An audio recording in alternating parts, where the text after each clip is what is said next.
Urge, un homme blessé alors qu'il tentait de pénétrer dans le bureau de la chaîne US Fox 5 décès bébé sans bras, la lanceuse d'alerte de l'Ain, salue, la nouvelle enquête. Gaël Nicolet, le ministre de la Santé et de l'Écologie ont annoncé une nouvelle enquête sur les cas groupés de bébés nés sans bras, notamment dans l'Ain. Une mesure que réclamaient les familles et certains élus politiques, sur fond de querelles scientifiques.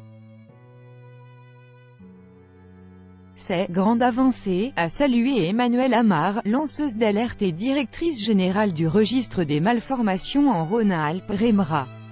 Dimanche 21 octobre, Agnès Buzyn, ministre de la Santé, a annoncé le lancement d'une nouvelle enquête sur les bébés nés sans bras dans plusieurs départements. Cette annonce est une bonne nouvelle que je salue, a déclaré Madame Amar à l'AFP. Un problème que Madame Buzyn semble prendre à cœur, si l'on en croit sa déclaration dans la question. En plus du grand jury RTL, nous avons décidé avec François de Rugy, de relancer une enquête, parce qu'on ne peut pas se satisfaire de dire « on n'a pas trouvé de cause, c'est insupportable », annonce la ministre. On a une autre agence, l'Agence de sécurité environnementale, ANS, donc on relance une enquête avec ces deux agences en même temps, pour voir si leurs regards croisés entre les médecins purs et durs de SPF et des personnes qui connaissent mieux l'environnement trouveront une cause. Des cas groupés d'enfants nés sans mains, bras ou avant-bras ont été observés dans l'Ain, 7 naissances entre 2009 et 2014, en Loire-Atlantique, 3 naissances entre 2007 et 2008, et en Bretagne, 4 naissances entre 2011 et 2013, à chaque fois dans un périmètre restreint. Mais une première enquête de l'agence Santé publique France début octobre n'était pas parvenue à définir de cause pour ces cas, laissant parents sans explication. L'agence a conclu que le nombre de cas de l'Ain n'était pas statistiquement supérieur à la moyenne nationale, alors qu'un excès de cas en Loire-Atlantique et en Bretagne est bien avéré, mais sans cause identifiée. Pourquoi on ne donne pas de raison à ces familles ?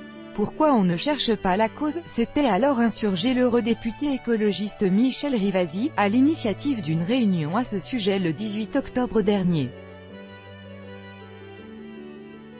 Le rapport de Santé publique France contiendrait des erreurs méthodologiques, grossières et indignes, d'après 3 scientifiques sollicités par Le Monde. Leurs résultats entrent aussi en contradiction avec ceux du REMRA, qui suspecte une contamination environnementale. Le nombre de cas d'ATMS observés dans la zone est plus de 50 fois supérieur à ce qui est normalement attendu, poursuit le quotidien. D'après sa directrice, le REMRA est victime, depuis, d'une campagne de désinformation, et la structure pourrait fermer en décembre, faute de financement.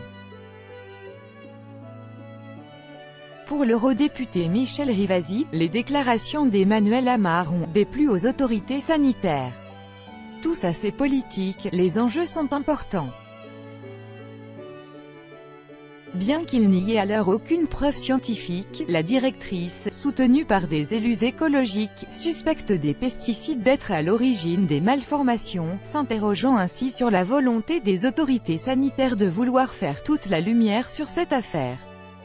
Sous la pression médiatique et celle des politiques et des victimes, le gouvernement nous donne partiellement raison et demande une étude à Lens comme nous l'exigions pour examiner les hypothèses environnementales, s'est félicité l'eurodéputé dans un communiqué. Hasard ou contamination? Pour l'heure, personne ne le sait. Emmanuelle Amar va être auditionnée mardi 23 octobre devant la commission Santé-Environnement de l'Assemblée nationale pour y voir plus clair sur ce mystère, et apporter une réponse aux familles.